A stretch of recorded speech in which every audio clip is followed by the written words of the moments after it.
Kyle Busch, Richard Childress Racing make a statement at the final race of the 2-mile configuration of the Autoclub Speedway. Let's talk about that in 6 seconds.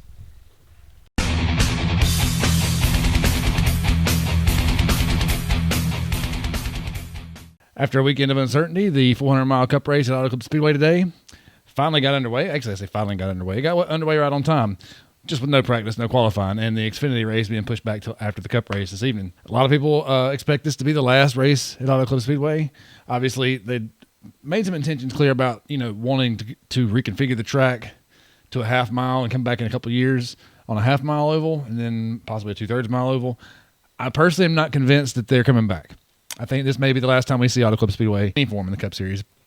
However, today's race, a couple cautions in stage one. Kyle Larson fell out early. He didn't fall out of the race. He had an electrical issue. By the time he got back out on track, he was 16 laps down. Kyle Busch made a statement pretty early on that he started 20th, and he was up inside the top 5 within a few laps.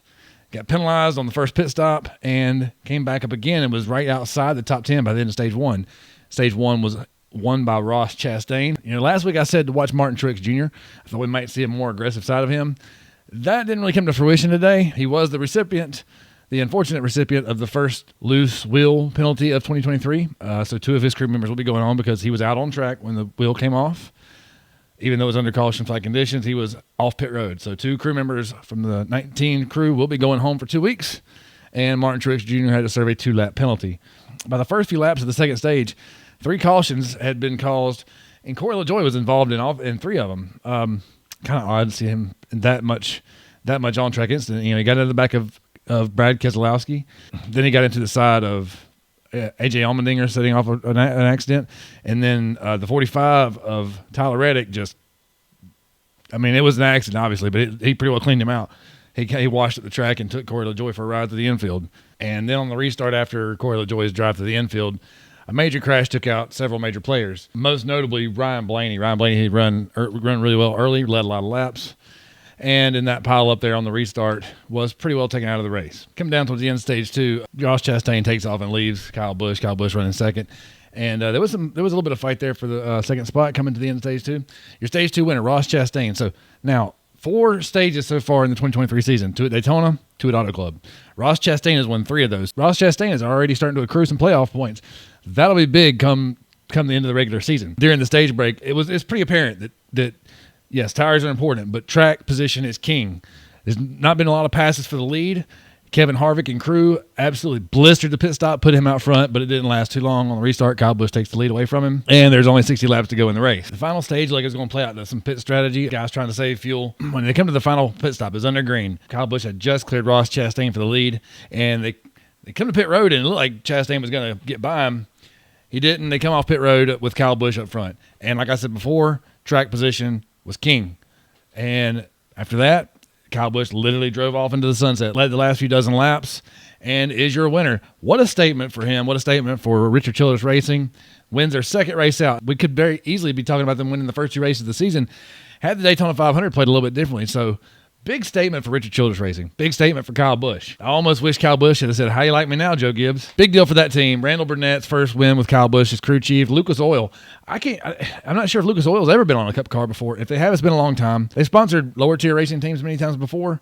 This is the first time I remember seeing them on a Cup car as a primary sponsor. So congratulations, Lucas Oil Racing as well. Back to what I was talking about in the very beginning of the video. I don't know that NASCAR Cup Series is coming back to Southern California, at least not to that track. Right now, the plans are for them to convert it to a half-mile high-banked oval.